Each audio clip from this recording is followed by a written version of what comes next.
Hello, everyone, and welcome to another edition of the Talking Football podcast. I'm delighted to say we're joined on the line this week by an absolute legend at the likes of Dundee United, Dunfermline, not forgetting Raith Rovers, the one and only Guido van de Kamp. Guido, thank you very much for coming on. No problem. It's a pleasure. It's good to see you. Yeah, likewise. Before we chat about your career, Guido, of course, the Euros are going on at the moment. Holland are doing pretty well. Have you been impressed so far by the Dutch side? Yes, very impressed. I saw some games in the pre-season games for Holland, and they were not looking a good team, especially against the game against Scotland. They were struggling, and I thought it's not going to be the team who's going to win the European. But during the games, it's getting better and better again. I enjoy watching it. Yeah. How do you think they've got a chance of going all the way, or they play some attacking football, but do you think they've got enough about them to lift the trophy? If you look at the players, what kind of level they're playing at the moment, then you should say at least they go to the semi-finals. Yeah. But you never know with the Dutch team. Sometimes they're very high and can beat everybody. Yeah. And the next time, then they get beat maybe by Denmark or by Wales, or and that's the typical Dutch way. But hopefully they're gonna go to the finals all the way. Yeah. Here's something they do well. I enjoyed watching them. Your career then, Guido, growing up as a young boy in Den Bosch, were you always playing football? But was that always were you always outside playing with a ball? Yeah, I was 6 when I started at an amateur club over here at my village, and I started as an outfield player. But after 1 year, I was sending goals, and ever since I'm a goalkeeper, so that's good. And when you're an amateur, you play through all the levels, and I enjoyed it very much. Yeah. When I was a kid, so it was good to be in goals. Yeah, I was going to say that. Did you have any role models or any goalkeepers that you wanted to be like? I always looked at the kinds of Pat Jennings. Was it? Yeah. In Holland you could watch Match of the Day as well, and I was very impressed with these English goalkeepers. And of course, in Holland, I had Jan van Beveren. He played for PSV Eindhoven and the Dutch national team. And I watched the games from PSV behind his goal, so that was my hero. And obviously, you had Pat Bonner and all these kind of goalies who were coming through the ranks, and I was looking at them. Yeah. You'd have grown up and watched that great Dutch side of the 70s. Can you remember watching them coming close in 74 and 78, Guido? Yeah, that was absolute. The tournament in Germany in 1974 and 1978. Yeah. All these players who came through the ranks, and likes Johan Cruyff, Neeskens, Suurbier, Youngblood, all these guys. It was good to watch at that time. Yeah. You joined Den Bosch then, is that right? Was that your first senior club you joined? Yep. I was 17 when I started over there. Yeah. And I played there for 10 years. Yeah. What was it like coming through there? Because I think it's a bit different from Scotland, where you're an apprentice and you're cleaning boots and cleaning the stand. Is it a bit different in Holland? No, yeah. At my time, it was completely different. There was no youth development or nothing. You were 7 years old, and you started in well, only 2 teams. It was the first team and youth team, actually. Yeah. And yes, that was the only thing that was there. So you had to train with the first team, and you didn't have to clean the boots or clean the showers or something like that. Yeah. That was not in Holland. Yeah. Was the senior goalkeepers when you joined, did they help you? Did they guide you in your early part of your career? Yeah, they did. There was the goalie, first team goalie was also my goalkeeping coach, so that was good. Yeah. To involve with him and get training from him, and he teach me a lot of things, and that's why you become a first team player at the time. Yeah. Can you remember making your debut? Oh yeah, it was last game of the season in Holland, and our first team goalie was injured, so I had to come on. I think I was about 19 years old, playing against MVV in Maastricht. Yeah. And we got beat 1-0, but it was the end of the season game, nothing to lose, nothing to win. Yeah. So, but it was good. Yeah. There was some big players at Den Bosch when you were there, Guido. We mentioned off air Freddie van der Hoorn, who you link up again at Dundee United. What was he like? Yeah, he was a typical defender, really hard, great player, great pass off the ball, really good coaching. And if you see at United, then he was really a good player. And actually at Den Bosch as well, he played the first team Den Bosch and went to Scotland. And obviously he went back to Holland, and he was still a great player. Yeah, he said that Arnold Scholten was the best player he's played with. Of course, he was there as well. How good was he? Yeah, he was different class. When he played for Den Bosch, you could see already that he was a very good player. Yeah. They called him the White Socrates. The way he was playing, like he was so elegant actually, and he could win the balls and could pass the ball. And he also went to Ajax and Feyenoord. He played for both teams. So that means that you're a good player over here in Holland. But he never reached the Dutch team. That's the only maybe strange thing about it. Yeah, it's a strange one. Yeah, I remember him scoring against Rangers at Ibrox in the Champions League, and he looked a great player that night. Yeah. You played under some great managers there as well, Rinus Israel and Theo de Jong as well. What were these guys like? Yeah, these guys, they played for Holland, so you look up to them. If they come over and they say something and they explain something, you know that they had to. They were through the how you say that. They know how it was when you are playing on the highest level. Yeah. And you accept it when they're saying, and the small tips they gave you, that's absolutely brilliant. And even Rinus Israel, he won the European Cup with Feyenoord. That's somebody you look up to. Yeah, absolutely. Did you play against the big boys, Guido, the likes of Ajax and PSV and all that? Yeah, I played against Feyenoord, Ajax. Obviously not always as a first team player, but I was on the bench sometimes, and then you play against these big teams and you look up to Gullit and Cruyff was there. Koeman, Ronald Koeman, all these guys, it's the same age as I am. So you look up to them, and you know them, and you see them. I was on the bench against Ajax when Van Basten scored the kick in the top corner, Yeah. And that's absolutely brilliant if you see something like that. Yeah, what a player he was. Reggie Blinker was there for a little bit, wasn't he? What was he like? Who was it, sorry? Reggie Blinker, was he there? Reggie, yeah, I played with him. He's a nice guy. Yeah. Very good left winger, and he played also for Celtic, of course. And I played with him at Den Bosch, and he's a great character. He was just on loan from Feyenoord with Den Bosch, and we had a good time with him. Yeah, absolutely. So from you were at Den Bosch, and then you went to Scotland, Dundee United. How did that move come about, Guido? It was actually at the time I was playing for NEC Nijmegen. Oh yeah, you're on loan there, wasn't it? Right? Yeah. And we played against Vitesse Arnhem, and that's just a derby. That's a very hard game to play. And then I think Jim McLean was in the stand at that moment and come over to watch another player. And I was actually doing really well, kept a clean sheet. And I think a week after that, I had him on the phone, and he said, when you come over to Scotland? And that's why it happened, and that's why I started with United. Yeah.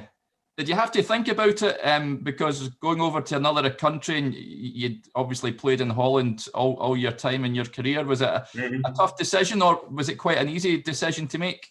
For me, it was a very easy decision, because it was always a dream to play in England or Scotland. As I said, you watch Match of the Day, you watch the FA Cup finals, and that's when you are a player, you want to play over there. That's just how it was at the time. Yeah. Nobody was talking about Spain and Italy or something like that. It was always England, and and Scotland. So, and obviously Hans Schilhaus was already there. Theo Snell was playing over there. So I thought, yeah, why not take a chance and see how it goes? Yeah. Did you see, aside from football, did you hang about with these guys, the likes of Theo Snelders and Hans and stuff? Did you go and meet them? Hans, because I played with him at Den Bosch, he sometimes came over to Dundee, or we went up to visit the players in Aberdeen. Yeah. But it was not that we were going out together or something like that. Aberdeen, Dundee was just too far away for one night out. Yeah. And Jim McLean, then, he's what a character he is. How did you find him, Guido? He's quite a brash guy, but he had so much success at Dundee United. Mm-hmm. Yeah, if I look back to these years, then sometimes you thought, oh, what is he for a person, you know? And but if you look back now and you see how he was, then he was so far ahead of everybody compared to professional football. He wanted always the best from the players, and everybody around should be like him. Yeah. And that sometimes that was not easy to accept. Yeah.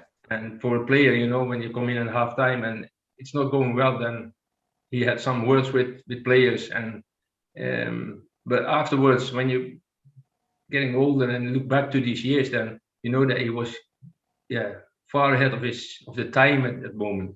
Yeah, I've heard that he used to at half time really rip into the likes of the experienced players like Dave Neary and Dave Bowman and all that. So he didn't care who they were. He would, if he wasn't happy, he would let them know.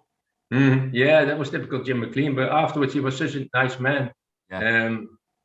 When you met him in private, then he was just always talking about good things, trying to help you with where you're going to live, what you're going to do, what you not should do. And so, but during the game, you know, sometimes he came out on the pitch or just when you were sitting behind the glass and he came down and think, oh my God, what's going to happen now?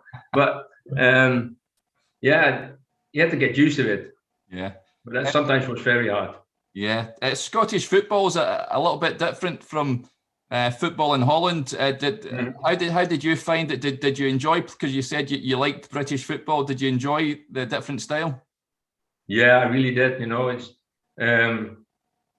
it's a very great pace, you know, always 100 miles an hour almost. And in Holland, it's just waiting to see and passing the ball around. And it's just also the atmosphere around the game, you know, the crowd and everything was just great over there. And the football, it is different. You play the ball up front and you see what happens over there. Yeah. And that's what Jim McLean always said to me: kick the ball up the front and they can't score with you. So, okay. But, you know, the mentality, that was completely different. You know, always hard to fight, decent, good fights for the ball. And that wasn't used to Holland. Yeah. You were competing with Alan Main for the number one spot at the time, Guido. How did you enjoy that sort of competition with him? Because he was a great player as well. Alan also, when I came there, also was playing. I think he was in the Scotland squad at the time. And yes, you know that a good team wants more goalies, and you have to compete for one jersey. Yeah. And if you're an outfield player, there's always 10 more where you can. But I felt working with Alzo was great. You know, never had any problems. We just tried to do the best for each other. But when he was playing, who was playing, and keep each other sharp, and that's a good thing, you know, about it. Yeah. Did you ever play in the Dundee Derby? A couple of times. Yeah. What was that like? Oh, the away games were just so strange that you just have to cross the street and go for the away game. I still talk about over here in Holland, and they can't imagine that, you know, that you take your stuff out and you just go across the street and that's the other stadium. Yeah. But these are special games, you know, of course. And as long as you win the games, then you're happy. And most of the time we won, yeah. Did you enjoy going in? Did you enjoy playing the likes of the Old Firm Rangers and Celtic and going down to the Edinburgh teams? Yeah, it was good. Always good games, you know, against Hearts, Celtic, Rangers, especially the one when we beat Rangers 3-0 at Ibrox. Yeah, you know, that's something you always will remember. And playing at Celtic, my first game at Celtic, I just arrived at United, and I think it was this first season I played first game over there. I thought, what's happening here? So the crowd and the noise and everything, it looks like airplanes were coming over or something like that. I said, well, I looked at Freddie and said, what's going to happen here? I said, oh, you get used to it. So, but that's always good, that you play in these big stadiums and good crowds. It's always nice to play in. Yeah, absolutely. Some players at Dundee United there, I mean, they had such a talented bunch of young players coming through. Duncan Ferguson was one. He was a young boy there, Guido. Did you know he was going to go right to the top when you played with him? Oh yeah. When I first arrived, he was just, you looked up to him, and the way he was playing and could hold the ball up and was just so strong guy and up in the air and everything. It was just, you could already see that he was going up somewhere. And he was, sometimes we had to laugh about it, but he was always talking about his pigeons. Yeah. A big guy and he's talking about pigeons. You think, how's that going to happen? No, he was just an absolute brilliant player already at that time. Yeah, he was a great player. And I mean, some other good players. Christian Daly was coming through, of course. He was a great player. Darren Jackson and big mix with Patalainen was there. So a lot of good players. David Hanna was there. David Jimmy Mack, but Jim was already a little bit older, of course. David, Gary Boland, absolutely. Andy McLaren. Yeah. All these guys, there was just such a great talented players, but also, the experienced players at the back and in the middle. Oh, what about Gordon Petrich? Oh, what a player he was. Where did you get him from? Andy McLaren, could you understand Andy McLaren? Because we had Eric Pedersen on a year or so ago, and he said he couldn't understand a word he was saying because it was 100 miles an hour. Could you understand what he was saying? Sometimes you say, Andy, slow down. But that's why as a Dutchman, you come over to Scotland or you think you can speak English or something like that, and then you're 2 days in Scotland, you think, what's going to happen over here? I can't understand them. And of course, in the dressing room, everybody's shouting and talking, but Andy was always 100 miles an hour. That's unbelievable. But he was a great guy. Of course, when Ivan Golak comes in, takes over the manager's job, Guido, you get more of an opportunity in goals. Was he good for your career when you came in? What did you do? He gave you a lot of confidence. He said, "You're the first team player, you're the goalie, my first goalie. So whatever happens, you stay in and don't worry about it." And that's what you need as a player, but also as a goalie. Goalies always make mistakes, and when they make a mistake, it's a goal, 9 out of 10. And even when I made the mistakes, he said, he was really behind me and said, "Don't worry, you'll be playing." And so that's what you need, and that's what he gave me a lot of confidence for that. Yeah, and of course, famous that season, at the end of the season, winning the Scottish Cup final against Rangers, who were going for back-to-back trebles. Can you remember much about that game? And could you take it all in, Guido? Was it one of those? It was a great occasion, of course, and nobody expected Dundee United to win. But did you believe that you could win? Oh yeah, we had nothing to worry about. That's what, as I said, what Ivan Golak did say to the boys: "Hey, just enjoy this game. We're going out. We just see what's going to happen. No matter, we are here, and just go out and play and enjoy the game." And I spoke to some boys who already played some finals before, and they had the same feeling from Ivan, and that they go out and enjoy it. Don't matter if you lose or win, or just go out and see what happens. And the whole build-up was so relaxed.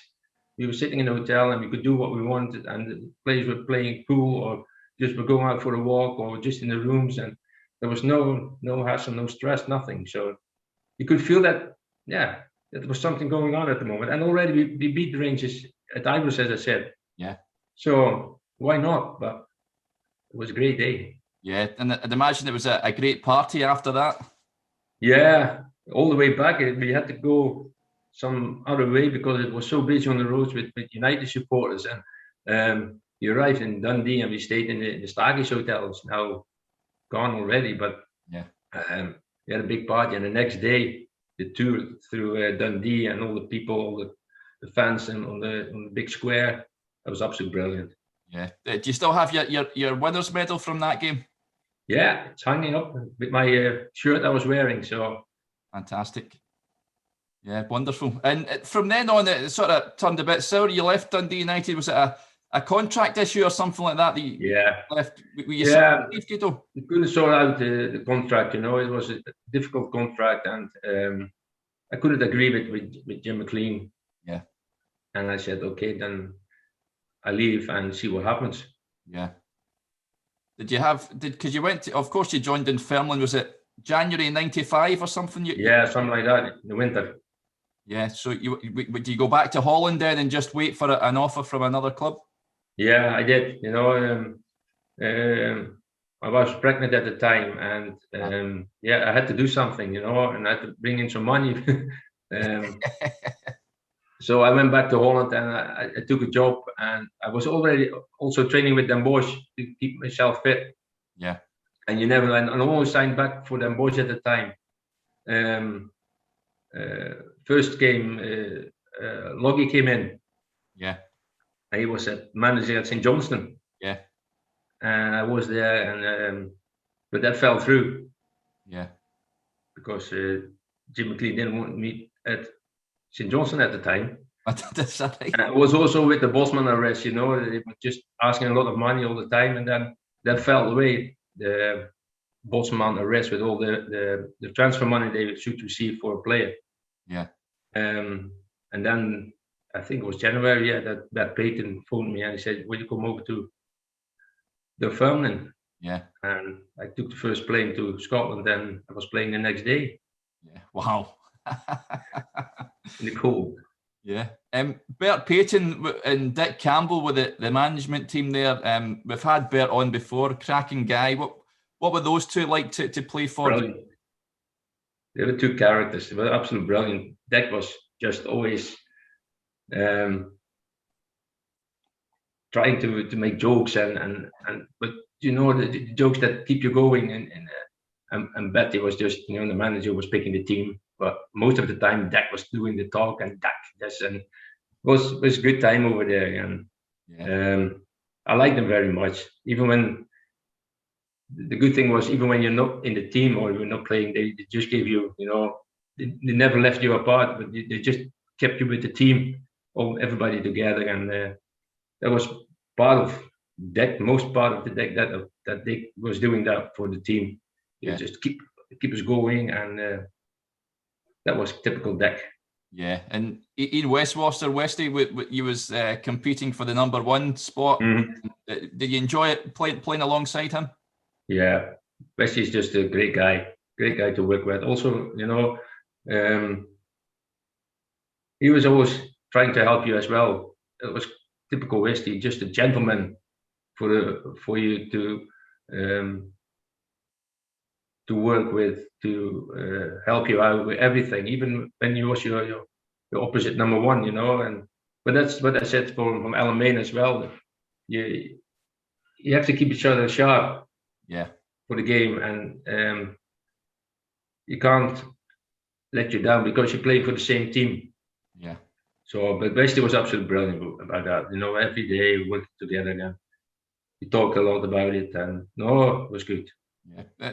The promotion winning season, everyone talks about it at Dunfermline when, of course, you'd beat Dundee United in the second last game of the season and what have you. But it was an emotional season, wasn't it, Guido, with the loss of Norrie McCarthy? It must have been a tough season, but it ends with you getting promotion to the Scottish Premier League. What was that like, that season for you? Yeah, that was a typical season with ups and downs, from playing and then what happened to Norrie. That was just unbelievable, you were waiting for each other in the dressing room, what's going to happen, whereas Norrie was always first in, and he didn't come in. So after training we heard the news and everybody was so down, and I think the game was cancelled, and we played the first game after Norrie's funeral, think we played against Clydebank. Yeah. And it was 2 each or 3 each. And Craig Robertson, who took the armband over as a captain's band, I think he had a shot from 25 yards out, right in the top corner. Yeah. So we beat them, and that was such a strange period. And afterwards, we dipped a little bit because everything went against us. Obviously, about knowing what happened, the team was not playing well. I think when so many points out in December, but after that, we just struggled. Yeah. And Buck took another rest. He came in, and then everything went well. So we were very glad to win the championships at that time. And of course, the next season in the top league, finishing 5th, it was a great achievement, wasn't it? Going that first season in there and finishing so high up. I'm actually wasn't playing that much at the time, because they brought in that goalie from Yugoslavia. Dunfermline. Lekovic, was it? Yeah. I was on loan to Glentoran. Yes. In Northern Ireland. So I enjoyed it over there. But it was really, you were out of the team. You were not playing with the first team, and that was really hard. Yeah. But I mean, you're loved over at Glentoran. I was reading up on it. They absolutely love you over there. You're only over for a short time, but you only played 5 games. What's that? I only played 5 games over there. I had 4 clean sheets, and it was absolutely great. I enjoyed it very much. People were very nice. And after the season was finished, they phoned me up to come back, and I had a tour over there and to see the games, and they asked me to sign over there, but then Jimmy Nicholl came in. Yeah, I was going to say, I was reading, were you planning on retiring before he phoned? Were you thinking about hanging the gloves up? No, but when your contract is finished and nothing is coming in, then you start thinking, what should I do now? Yeah. And after 3 years United, after 3 years of Dunfermline, 2.5, then you're waiting for the club and nothing is coming. But then Jimmy came in. Yeah, he phoned me. I was back in Holland, and he said, you have to sign a contract tomorrow. So I took my car and I drove to Scotland again. Did you have any offers from back home in Holland at all, or was there any? Yeah, there were a couple, but they just was not serious. Yeah. Yeah, and of course, joining Raith Rovers, Jimmy Nicholl, what a character he is. You've played with some great characters as managers, Guido. How much did you enjoy playing for Jimmy? Well, Jimmy was a player himself. As a manager, he knew everything about what was going on. He tried to keep everybody happy. His training was just brilliant every time. The wee games we played, and together with Alex Smith as assistant. Alex Smith is just one of the big guys in Scotland. Yeah. And together with Jimmy, he had an absolute brilliant season. Yeah. He finished 2nd after Dundee. Yeah. And at that time, only 1 went up. But it was absolutely great. We had a brilliant team at the time. And Jimmy and Alex, they did just everything. That was just to keep everybody going and sharp, and it was great. Yeah. So some of the players there, I mean, Marvin Andrews was there. He's a different character. What was he like? Whoa, big Marv. He played in front of me, and I think he could head the ball further than we could kick it. But he went every game. He had something. His eye was bleeding, or his lips, or nose. He went for every header in the air. He said to me, "Just stay on your line. I header everything away." And yeah, he was just when he arrived in Scotland, he thought, "Oh no," but he went up to be a good player, a really good player. Yeah, I mean, he's a really religious guy as well. Did he say a few prayers when he was in the dressing room and that sort of thing? Normally he did, yeah. But he was just very relaxed guy, He was very quiet, and he was always, as you said, praying before the game, after the game, but not really that you had any problems with that. He was just doing his thing, and that was it. Yeah. So no, he was a good part of the team, and he was just a great guy. Yeah, certainly was. You would have played against Dunfermline, I guess, when you were at Raith Rovers. Would you play against your old team? Yeah, I played a couple of times. You know, the game just after the New Year's game in 2000. Yeah. When we beat Dunfermline at home, Stars Park, and we played at Dunfermline when we beat them. So a couple of times we had some great games over there. Yeah. Yeah. It was always fighting. Good games. Did you get any stick from the fans for being a former player? Yeah, of course. But that's part of the job. You come to the away fans and they give you some stick, but afterwards they just shouting at you and that's it. Yeah. How much did you enjoy playing at Starks Park? Because it's a funny little ground, isn't it, with the train track right beside it and things like that. It's an old-fashioned football ground. It's actually a typical Scottish stadium, you know, with the old stand and the two new stands and the railway stand. And always you knew about when the train was passing that the game was always to an end at the end of the game. So that was good. If you were up, you think, oh yeah, the train is coming and it's not long anymore. But if you were down, then if you're 2-0 down or 1-0 down, you said, oh, it's going to be hard to win this game. But it's a very nice place to be. All the stadiums actually where I've been. Yeah, absolutely. And then from Raith Rovers, you had well thought of there, but then did you have a wee spell at Alloa, is that right, before you decided to retire? Yeah, the club was taken over at some time, and they couldn't afford my wages anymore. So they said, okay, we have to buy you out and see what happens. So what was his name? The coach of Alloa at the time, guy with the brown jacket. Oh, I can't even remember. No. He came in and he took me on loan for I think 2 months it was until the end of the season. Yeah. I was thinking, what was his name? Wow. Terry Christie. Can't remember it. Christie. Yeah, Terry Christie. There, yeah. Yeah. And of course, Hamish French was already playing at Alloa, so I knew him. Yeah. So that was good. It was good to be spelled over there. Yeah. And from there, did you feel the time was right to retire from the game, Guido? Were you already thinking about what you would be doing after football? Yeah, I did. You know, I was just doing some courses, and before I went to Scotland, I was working at the bank. And when I came back after Scotland, I started as at the same bank again. You know. Yeah. So I knew actually what I was going to do, and yeah. Sometimes you have to make choices and say, okay, now it's more over and we have to go or we have to stay. Yeah. And we left Scotland, but I like to come back every time. Yeah, like a second home for you. Yeah.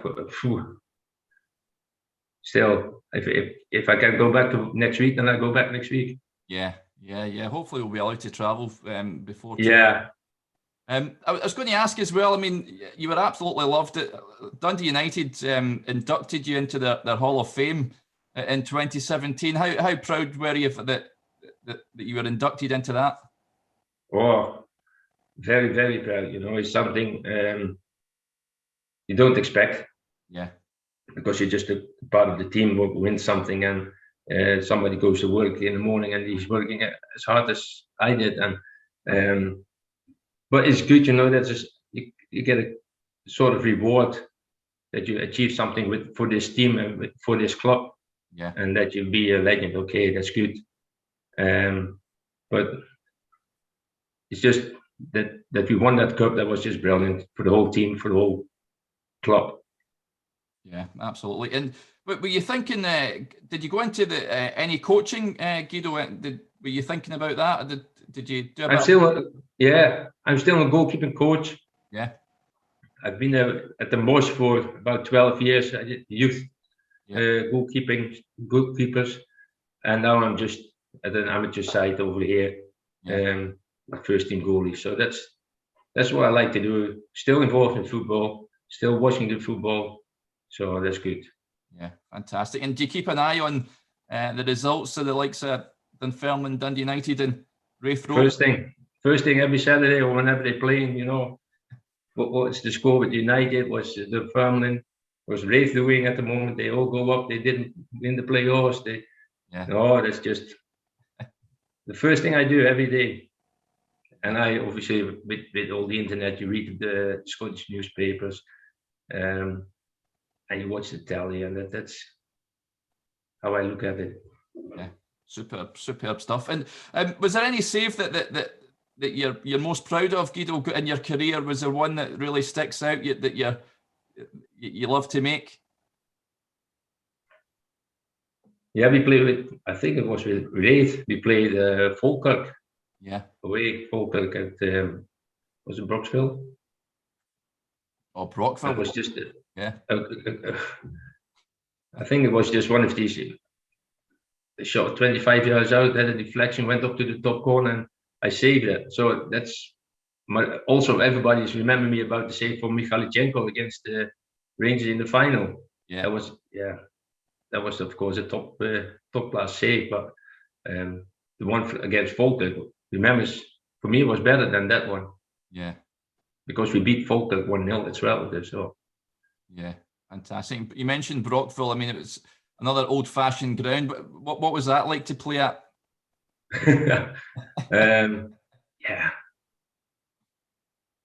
that was absolute. You know, you come in this stadium, you know, through the door, and you smell the football in there. You come in and you smell it. There's football for years over there, and you go into the dressing room, and yeah, it's just one of these old-fashioned football. When you look up at when you're a young kid, you want to play there, and you see these dressing rooms, and you think, "Wow, that's absolutely brilliant." You go out on the pitch, you see the stadium. It's absolute, old-fashioned stadium, but it's great.